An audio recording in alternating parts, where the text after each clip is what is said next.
Abra sua Bíblia comigo no livro de João, capítulo 15, versículo 2. Todo ramo que estando em mim não der fruto, ele o corta. Mas todo aquele que estando em mim der fruto, ele limpa, para que produza mais fruto ainda.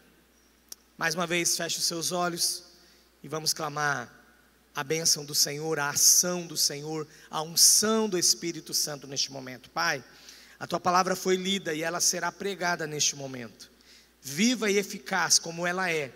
Ela fará, sim, aquilo que deseja o teu coração, mas nós clamamos ainda a ação do teu Espírito, para que abra o nosso entendimento, as nossas mentes, e possamos ouvir a tua voz de maneira especial, de maneira particular, porque o Senhor, ao mesmo tempo que quer falar com todos aqui presentes, com todos que estão em suas casas, com todos que assistirão esse culto depois, o Senhor quer falar com cada um.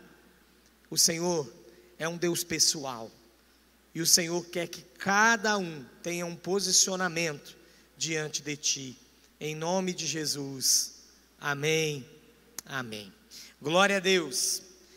Meus irmãos, esse versículo é um versículo para muitas pessoas que intriga um pouco. Sim, porque está falando de exclusão do corpo, está falando de corte. Ao mesmo tempo que fala de corte, ainda fala de poda. E muitas vezes, algumas pessoas confundem o corte com a poda. Eu na década de 90 já estava aí servindo a Deus, graças a Deus, né?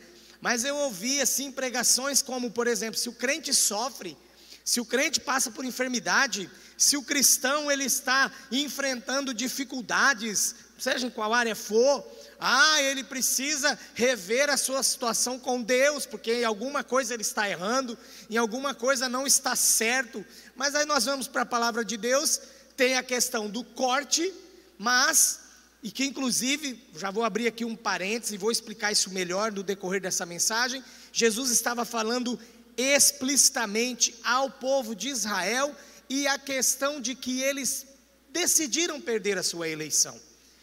Mas Jesus continua dizendo aos seus discípulos: mas aquele que dá fruto, aquele que está em mim, aquele ramo que está enxertado em mim e que dá fruto, este é limpo, este passa por uma limpeza e produz mais fruto ainda.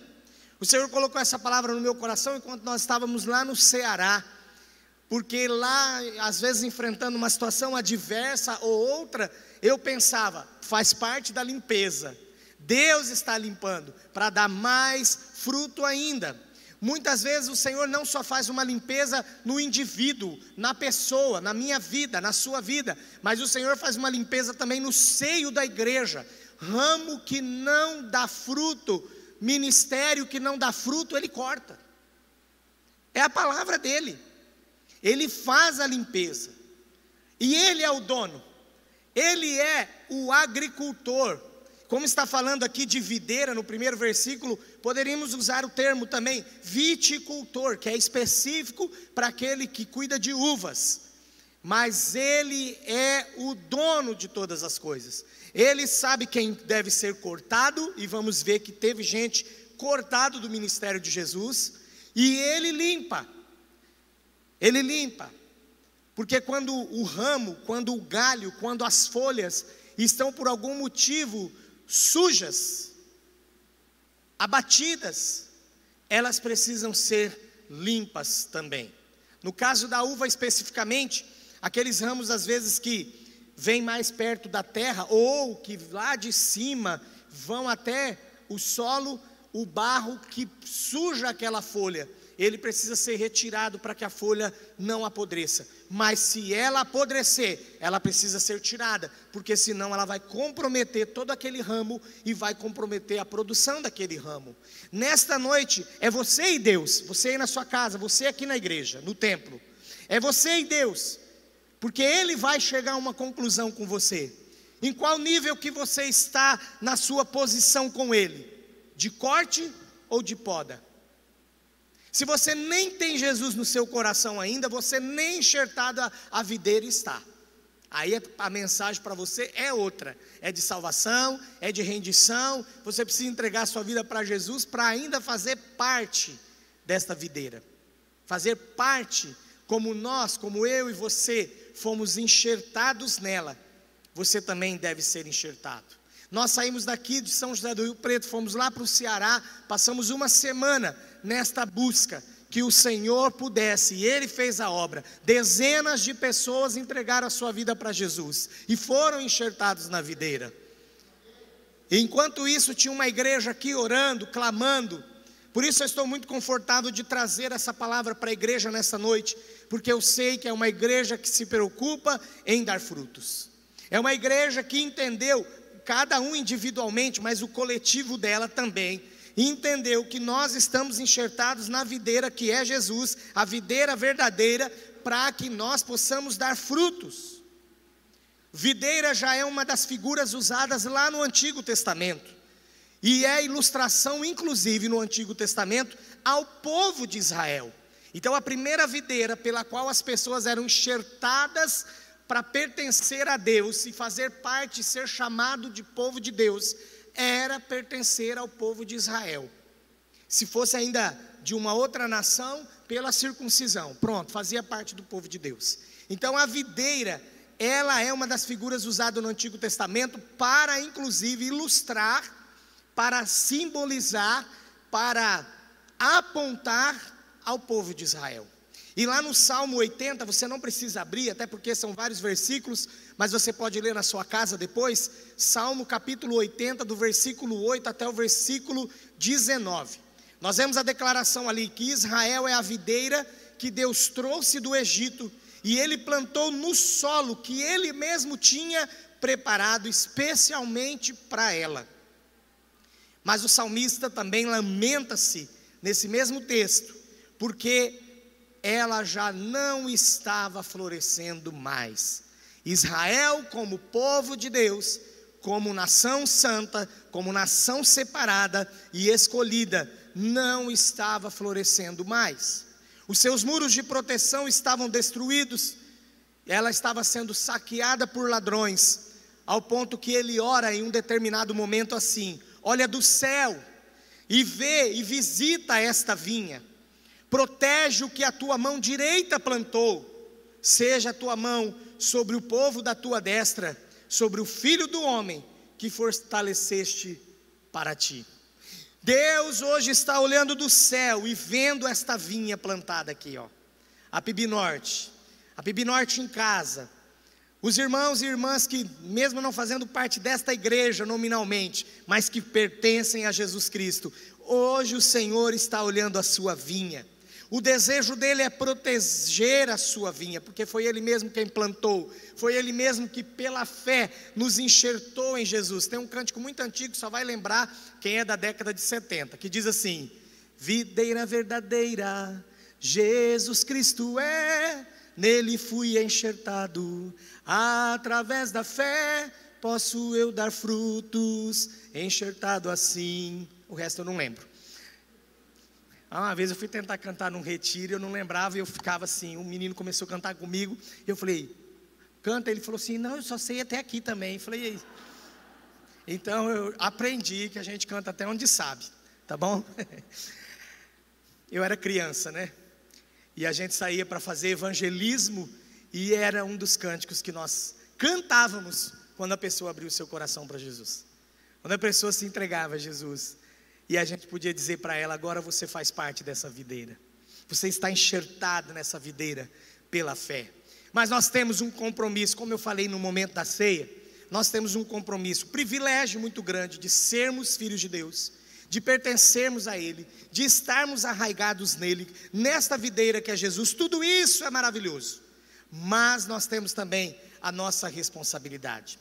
Jesus agora aqui em João capítulo 15, Ele mesmo se apresenta como a videira genuína. Ele agora se apresenta e de fato é o homem à direita de Deus. Como lá no Salmo, Deus, Ele é aquele que planta, como também é aquele que cultiva a videira. Jesus, Ele é a videira. Nós, você aí em casa, nós, os seus discípulos, somos os ramos. E nós tiramos dele, somente dele, a força para podermos produzir frutos. Somente dele é que nós tiramos força. É da vida dele que nós tiramos força para a nossa vida, a fim de produzir fruto. O Pai, Ele cuida de nós, Ele cuida da videira com toda a atenção amorosa, tornando-a produtiva, e por isso fazendo a limpeza necessária. Olha, isso aqui não serve para você não, eu vou limpar. Eu perdi tal coisa na minha vida, talvez até um relacionamento, e era muito importante para mim, mas se foi Deus quem limpou, não era não. Deixa isso para lá. Ele remove, agora o assunto é mais sério, Ele remove também ramos infrutíferos, e Ele poda aqueles que estão dando fruto.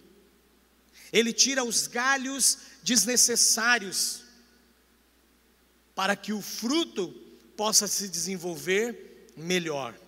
Então tudo na nossa vida, ou tudo na vida da igreja, que só está sugando força, mas não está levando a nada, Ele poda. Ele poda.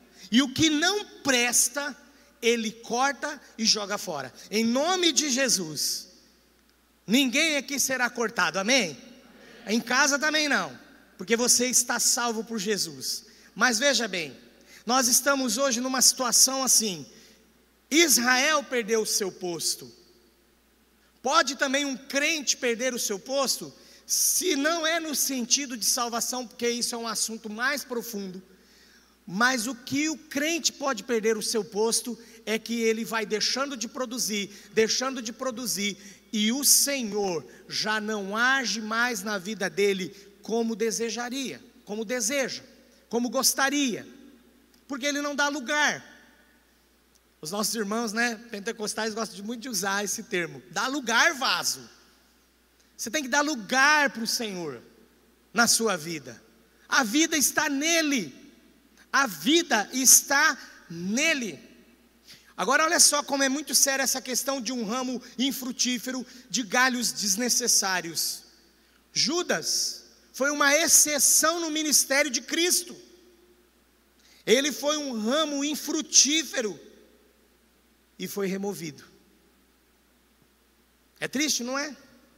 Mas para chegar a essa conclusão que eu posso ser removido, eu gosto até de ficar com a seguinte questão: nunca fui, nunca participei dessa videira, mas uma vez eu estou arraigado na videira, e aquilo que em mim não der fruto, melhor, aquilo que em mim atrapalhar o fruto, eu quero dizer para o Senhor nessa noite: pode limpar, me ajuda a limpar, me ajuda, Senhor, eu quero estar limpo. Olha a igreja que Jesus vem buscar, santa, irrepreensível, imaculada, com vestes brancas, sinal, não só símbolo, sinal de limpeza, de purificação, de santidade. Quantas pessoas estão hoje, não estão percebendo a incredulidade? Sabe o que depôs, ou que colocou em queda a posição de Israel? Incredulidade. A gente pode olhar pelos próprios fariseus nos tempos de Jesus, doutores da lei, conhecedores da lei e tal, mas não criam no poder de Deus.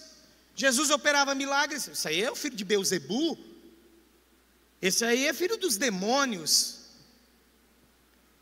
Por quê? Porque eles estavam vivendo uma vida supérflua, bem rasa e incrédula. Quando você, por exemplo, meu irmão, minha irmã, por causa da internet, por causa das pregações, as mais diversas aí de ponta cabeça que tem na internet, coloca você em xeque com relação à palavra de Deus, e você começa a dizer: é mesmo, não é tudo isso, né?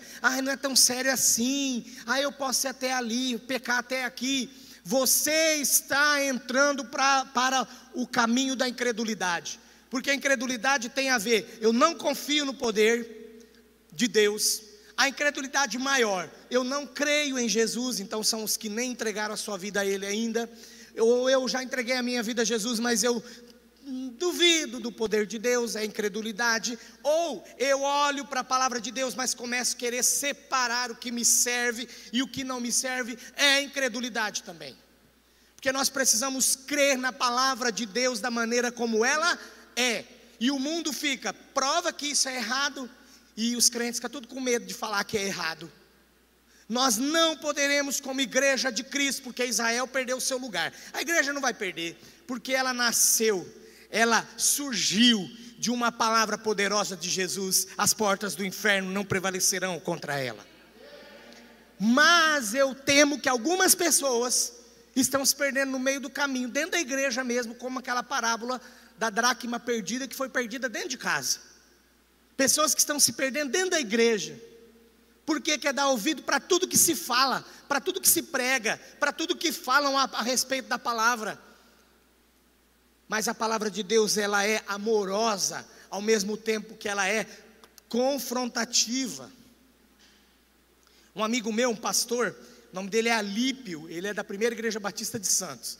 Ele teve coragem e escreveu no Facebook dele outro dia assim: se você está indo a uma igreja onde a palavra de Deus só está te agradando e a mensagem só está colocando você para cima e você sai, ufa, eu estou até bem, porque não há confrontação, não há aquela questão de que, olha, você precisa mudar. Esse texto aqui está dizendo que se eu tenho sujeira, Ele vai limpar, então eu preciso deixar Ele limpar. Eu desejo essa limpeza, eu quero que Ele limpe. Então, se você não ouve uma palavra de confrontação que impacta você para a mudança, você sai daqui coçando a cabeça e pensando, nossa, aquela coisa que eu vinha fazendo, pensando ou falando, eu preciso mudar. Aí ele disse assim no final: se você está indo a um lugar que a pregação não está te confrontando, você precisa mudar de igreja e parar de ouvir esse pregador.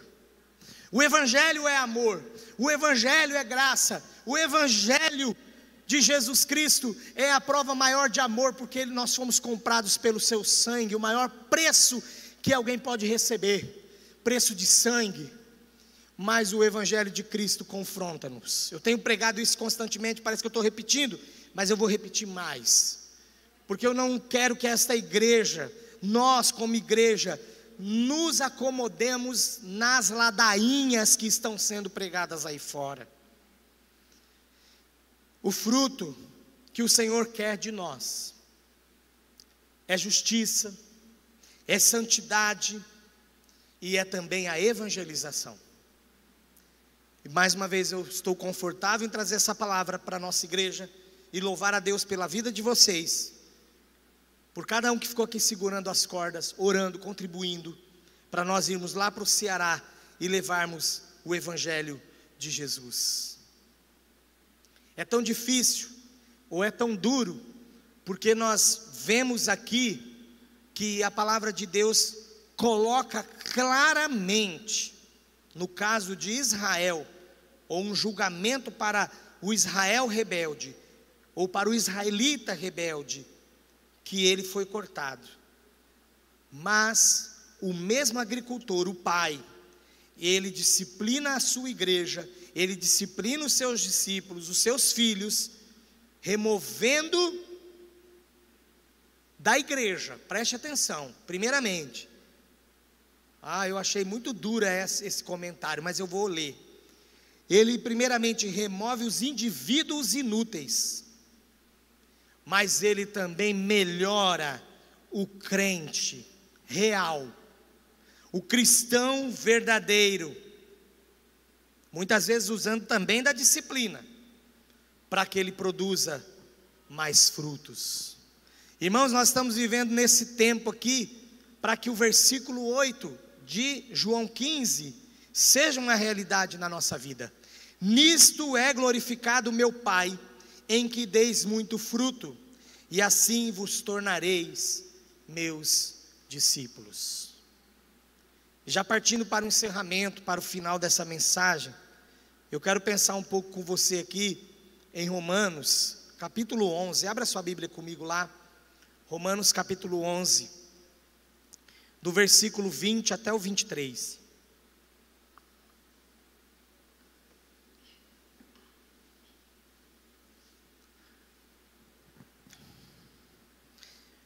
Romanos capítulo 11, do versículo 20 até o versículo 23.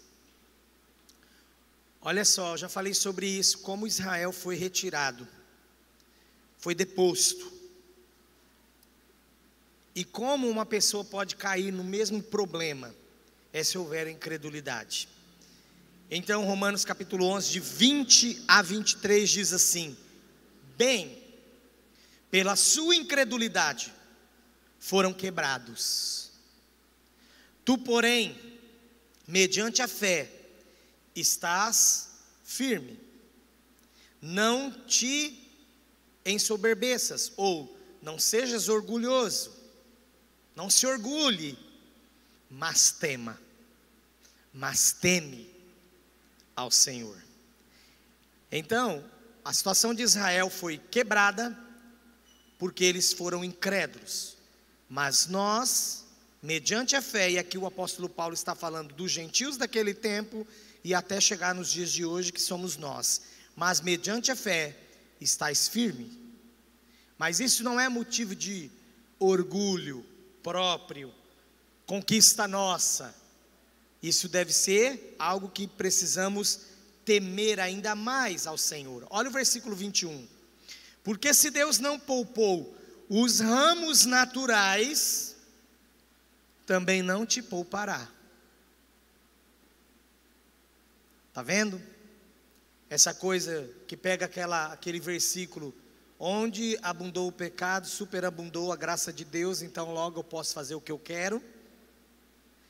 Tome cuidado, porque se ele não poupou os ramos naturais, apóstolo Paulo, apóstolo da graça, apóstolo que mais falou da salvação e da liberdade em Cristo, está dizendo, inspirado pelo Espírito de Deus, também não te poupará. Por isso que eu fico tranquilo em dizer, nunca foi um dos nossos, ou nunca esteve na videira, aquela pessoa que para de produzir, que desiste, que sai, que vira as costas, que vai embora, porque um teste de realidade, um teste para saber se você é servo do Senhor de verdade, e se você faz parte dessa videira, é a continuidade. Se nós continuarmos buscando ao Senhor naquilo que Ele quer de nós, para fazermos a sua vontade, então a continuidade é o teste da realidade que nós de fato servimos ao Senhor. Mesmo que precisamos esperar por algum tempo, nem tudo na minha vida, o que eu sonho, o que eu quero, aconteceu da noite para o dia. Já fui até um certo ponto e parece que estagnou, piorou ainda, voltou a estaca zero, mas eu na continuidade, porque eu tenho um propósito com Deus. Eu estou falando da minha vida e não é com alegoria não, estou falando da minha vida, mas eu quero que você aplique a sua. Você também, olha hoje até que ponto você foi, regrediu, ou estagnou, ou regrediu, desceu. Opa, mas você tem certeza do propósito de Deus na sua vida, para a sua vida? Continue buscando, porque hoje está assim, é a lei da oferta e da procura. Quando eu cheguei nessa igreja, que a gente tinha que descascar fio de som no dente e emendar antes do culto acontecer, houve uma continuidade na minha vida, até a igreja chegar no que ela está hoje. Mesmo quando jovem, com propostinha, encontraram meu irmão um dia lá no shopping, um pastor de uma igreja aí, e disse assim: o meu sonho é levar o seu irmão para a minha igreja. E naquele tempo a igreja mais equipada de São José do Rio Preto, que você pensasse, aliás, as igrejas não pensavam naquilo ainda, ele já tinha. Mas eu tinha uma continuidade, eu tinha um propósito, algo de Deus para a minha vida. E o teste da realidade, de que realmente nós estamos vivendo algo real, para ser mais claro, é continuarmos insistindo, para que Deus nos use. Versículo 21. Porque se Deus não poupou os ramos, eu já li, naturais também não te poupará. Considerai, pois, agora entra um alívio a mais para nós aqui. Considerai, pois, a bondade e a severidade de Deus, pois para os que caíram, severidade, mas para contigo, a bondade. E se nela permaneceres, doutra sorte, tu também não serás cortado. Está vendo o evangelho que não estão pregando aí? Deus é bondade, mas Ele é, o que diz o versículo? Severo, rígido, exigente. Exigente. E aí a palavra vai dizer, para aqueles que caíram, severidade. Aí Deus foi severo. Mas para contigo, bondade. E se nela permaneceres, doutra sorte também não serás cortado. Eles também, se não permanecerem na incredulidade, serão enxertados, pois Deus é poderoso para os enxertar de novo. Está falando sobre Israel, mas está falando sobre uma doce forma que nós temos, e que até é colocado no nosso estatuto. Quando um membro, um irmão, caiu, precisou ser disciplinado, mas ele continua, ele prova, ele passa pelo teste da realidade, porque ele continua firme. Conversamos agora antes do culto, tem um irmão sobre isso. E na continuidade, Deus novamente o abençoa, o enxerta, o restitui aquilo que ele fazia antes. Ou melhor, usa ele de maneira maior ainda, muito mais especial. Porque Deus é um Deus de nova chance. Mas é preciso, para que haja esse enxerto, é não permanecer na incredulidade. E para não permanecer na incredulidade, precisa haver arrependimento, confissão, mudança de vida. E clamar ao Senhor, eu quero de novo ser usada por Ti. Eu não tenho dúvida que eu faço parte da videira, Senhor. Mas ultimamente, os meus ramos, ou eu como ramo, tenho deixado a desejar. Limpa-me, poda-me, porque eu preciso de Ti.